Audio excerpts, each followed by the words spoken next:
Fala, mamãe CEO, bem-vinda a esse podcast. É um podcast que eu procuro trazer informações úteis para as mães que querem empreender, que querem trabalhar, ter a sua independência financeira, a sua liberdade, mas também continuar criando as memórias ao lado dos filhos todos os dias. E hoje eu trouxe um caso interessante da Angela Duckworth. Ela é uma influente psicóloga e pesquisadora, e ela tem um trabalho muito interessante que ela buscou entender sobre a garra, sobre a vontade, sabe? Sobre essa coisa de conseguir as coisas. Trabalhando muito a questão do esforço, do talento, o que realmente, com base em todos os estudos que ela fez em diferentes áreas, o que importa mais? Como é que faz para conseguir algo? É quando a gente tem um dom? É quando a gente tem um talento? É quando a gente se esforça muito? E ela fez um estudo muito interessante científico.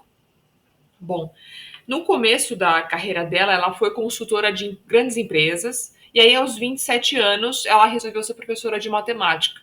E foi aí que ela ficou encucada com essa questão, por que, que um aluno vai melhor que o outro, né? Então ela começou a questionar o quanto que era relevante a questão do QI, porque aparentemente ele é o único indicador de sucesso acadêmico e profissional, mas ela descobriu que perseverança e esforço contínuo muitas vezes tem muito mais impacto no sucesso do que uma inteligência nata. E aí, ela fez a pesquisa em escola, fez pesquisa em academia militar, enfim, e aí ela foi identificando padrões de sucesso. E ela percebeu que a garra é um fator comum entre aqueles que superavam os desafios. E aí tem um paradoxo muito interessante nesse processo todo, que é quando ela encontra um certo desafio, porque o talento ele pode muitas vezes acabar atrapalhando, porque leva a pessoa talentosa àquela complacência, né? Pessoas menos talentosas elas acabam alcançando mais o sucesso porque elas acabam desenvolvendo uma capacidade de perseverar. Então ela enfrenta as adversidades com mais garra, porque é como se ela não tivesse. Se ela não conseguir, ela não vai ter nada. Ela não tem o dom, ela não tem o talento. Né? Então ela precisa se esforçar muito. No final das contas, ela acabou acabou influenciando isso, esses exemplos esses estudos que ela fez, acabou servindo para esporte, para educação, para negócios, e ela viu que nas diversas áreas a resiliência o aprendizado acaba sendo muito poderoso para o enfrentamento de milhares de desafios. O que eu enxergo aqui como uma reflexão importante para as mães, né? Para a gente poder aplicar o conceito da garra nas nossas próprias vidas. Primeiro, ela tem um livro, tá? Que eu vou colocar para vocês aqui. E aí agora eu vou passar para vocês exatamente pontos do livro que fazem toda a diferença no desenvolvimento de um trabalho em casa ou de um esporte que você queira se aprimorar, por exemplo, tá? Uma coisa que é importante é você ter a intenção clara. Então, lembra que eu falei com vocês no Código Soberano? O Código Soberano é aquele infoproduto de rotina.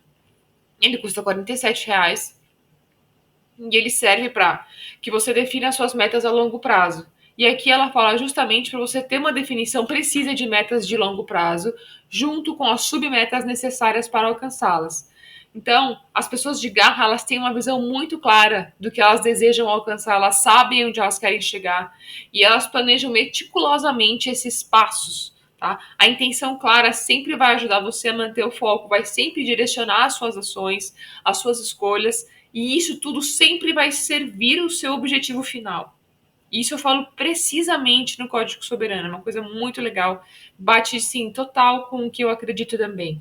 A prática focada envolve você dedicar uma atenção concentrada a essas tarefas para aprimorar suas habilidades nessa busca dos seus objetivos. Então, assim, não é só praticar, mas praticar com propósito, né? Então, tudo que você vai fazer sempre é uma oportunidade de melhorar esse aspecto específico do seu objetivo. Então, é uma prática que está deliberada, ela é desafiadora, exige esforço consciente tira você da zona de conforto, mas faz você progredir. Então, essa prática focada é muito. É quando a gente acaba obtendo novos conhecimentos, aperfeiçoando as nossas habilidades e, obviamente, é uma busca constante pela superação dos nossos próprios limites. Às vezes a gente encontra isso muito fácil de exemplificar num esporte, por exemplo, né? Quando eu penso na natação, no triatlon, eu vejo isso desenhado perfeitamente. E como é que a gente faz no dia a dia de trabalho, né? É por isso que as metas, que os seus objetivos de longo prazo e as submetas são muito importantes para você conseguir desenhar o que está acontecendo. Porque senão o negócio fica tão subjetivo que você se perde no caminho. Trabalhar em casa tem sofá, trabalhar em casa tem comida, trabalhar em casa tem conforto, trabalhar em casa tem os filhos, que é a nossa maior prioridade. Então é muito fácil você se perder e aí você faz aquela simbiose com a sua casa e você passa a ser a sua casa e não você. É isso que é muito importante de ser uma reflexão para você não se perder, não fazer uma simbiose com o ambiente, com a maternidade. É óbvio que isso é natural, mas para que você tenha sua independência, sua autonomia, você precisa independer ali e conquistar novamente o seu espaço na vida, tá? Bom, existe também um ponto que ela fala que é do feedback construtivo. Então, quando você faz aprende, tem um processo de aprendizagem, faz uma melhoria, você também vai acabar recebendo críticas e sugestões do seu negócio. Sempre passo para as minhas, eu sempre pergunto para quem fecha o código soberano o que ela achou. Como é que foi para você? Você fez a alteração na sua vida e quando tem alguma sugestão, a gente tem que ser capaz de utilizar isso, né? Viver ativando esse feedback, mas também conseguir fazer os ajustes necessários nas estratégias, nas abordagens, para que você possa crescer, tá? Ele vai acabar orientando as suas próximas ações. E também é uma forma das pessoas se sentirem parte dos seus projetos e isso faz com que elas queiram participar do próximo passo, tá? Isso é sempre construtivo, vai acabar preenchendo lacunas do seu projeto e também das suas habilidades, vai acabar melhorando, né, o que você propõe. Aí existem três componentes nesse ciclo de aprimoramento que trabalham juntos, né? Então, primeiro, a gente tem, que eu comentei com vocês, a intenção clara, vai estabelecer para você um destino, a prática focada, né? Então, é o caminho diário para você chegar nesse destino e o feedback construtivo, que nada mais é que o ajuste de rota. Então, você vai garantir que o seu caminho seja sempre seguido de uma maneira super eficiente, né?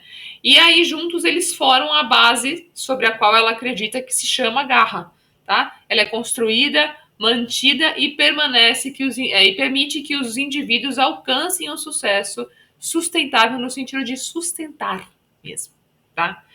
E aí os seus empreendimentos e metas de longo prazo podem se concretizar. Eu achei isso tudo assim muito interessante. Isso tira, né? Toda vez que você vai falar com esses grandes nadadores, esportistas e pessoas que prosperaram nas suas empresas, você vê que na maioria das vezes existe uma consistência muito eficiente, né? A pessoa ajusta a rota, a pessoa ela tá sempre no mesmo objetivo, tá sempre seguindo o mesmo destino, o destino final é sempre o mesmo, só que ela tá sempre fazendo ajustes de rota para que ela consiga alcançar aquilo que ela quer, sem ficar iniciando um novo caminho com muita frequência.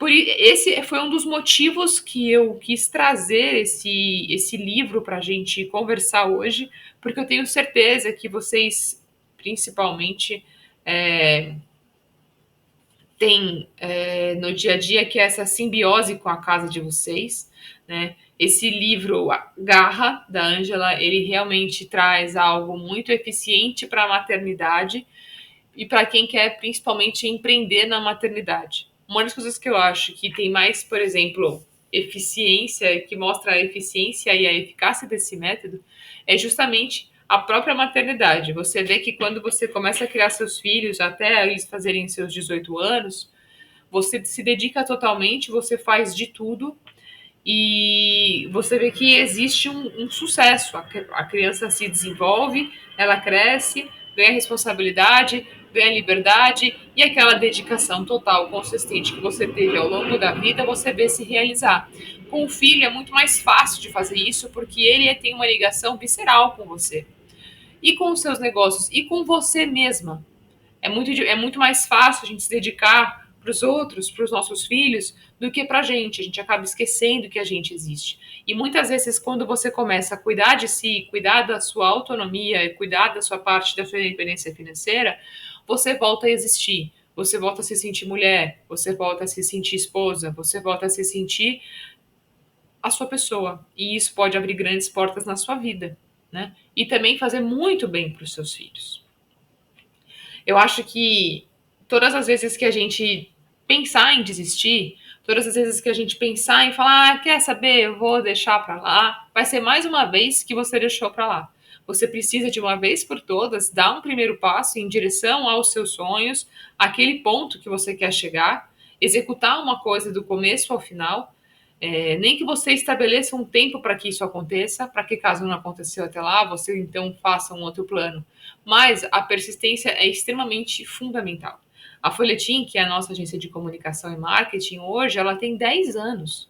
Então ela é uma empresa estabelecida. Ela é algo que superou uma pandemia, ela superou os filhos, ela superou uma UTI neonatal de 6 meses, mais um ano em casa de muito malho e uma dedicação minha a essa criança enquanto meu marido tocava. Então, assim, a gente conseguiu fazer a coisa prosperar ao longo do tempo. Teve fases muito difíceis e teve as fases onde a gente se reergueu. E a gente se reergueu sustentando todas essas necessidades que a nossa casa tem. E somos muito felizes com isso. Não significa que tudo sempre foi perfeito. A gente acabou se adaptando, a gente acabou se moldando as novas realidades, porque eu e o Ri, a gente acabou vivendo situações tão difíceis que a gente se cruzava no meio do dia, cada um com a sua tarefa. Eu manter a Teresa viva, ele a Folhetim dando dinheiro, literalmente. Então era tipo, bom dia, sabe, bora. Não tinha como a gente se encontrar. A hora que os horários nossos totalmente diferentes. À noite, a minha noite, eu dormia 9 horas, ele dormia às 2. Então era bom muitas vezes porque eu falava, meu, até as 2, até as 4 da manhã, você fica de olho na T, eu preciso dormir. E aí ele dormia, eu acordava e a vida continuava. E aí depois de um tempo também a gente teve essa necessidade de se reconectar, porque a gente se amava, a gente queria estar junto, a gente teve que se reencontrar nesse meio caminho. E isso foi uma das coisas mais importantes que a gente fez no nosso relacionamento, porque tem uma hora certa para fazer isso, que pode ser a qualquer momento, mas os dois precisam querer. Precisa partir genuinamente de cada um, nem que você faça, óbvio, algum esforço, mas querer fazer a coisa acontecer. E a gente viveu isso algumas vezes, porque a gente teve diferentes momentos de reconexão. Primeiro, uma reconexão mais forte, mais inicial, que exigia mais esforço, para a gente ver valor, a gente tinha que enxergar o valor nessa reconexão, porque parecia muito importante cada um fazer a sua parte, mas não, aonde estava a parte do estar junto para que a coisa acontecesse de novo? E a gente foi se esforçando para isso. E até hoje a gente se reconecta. Até hoje a gente se encontra em casa e fala: puxa, a gente precisa do nosso tempo, a gente precisa estar nós dois, a gente precisa se fortalecer. E todas as vezes que a gente relembra isso, a nossa casa tem uma outra energia, tem uma outra vibração, é mais feliz, é mais harmônico, todo mundo sente isso, as crianças ficam mais saudáveis, né? Não tem tanto choro, não tem tanta manha, então todo mundo sente, todo mundo vibra uma outra vibração melhor, né? Então, eu juntei alguns assuntos, mas são todos conectados, porque apesar da nossa independência, apesar da nossa autonomia, apesar do cuidado com os filhos, tem também o valor do casal, né? O casal precisa estar junto, apesar das diferenças, apesar das dificuldades, vão ter momentos de desconexão.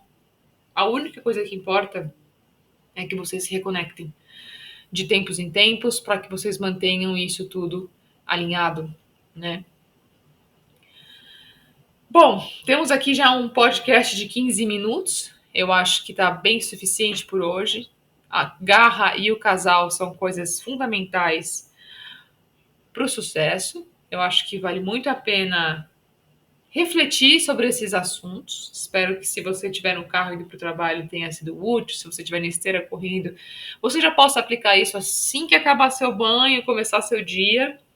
E a realidade, eu tenho uma amiga que fala que só uma mãe sabe o que ela passou antes do dia começar, né?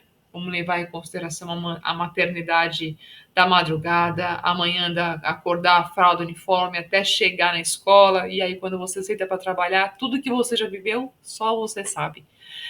E é isso. Vamos em frente, a vida é essa. Somos capazes de ser muito felizes e construir um ambiente muito favorável, muito gostoso para as nossas famílias. Um beijo e boa semana.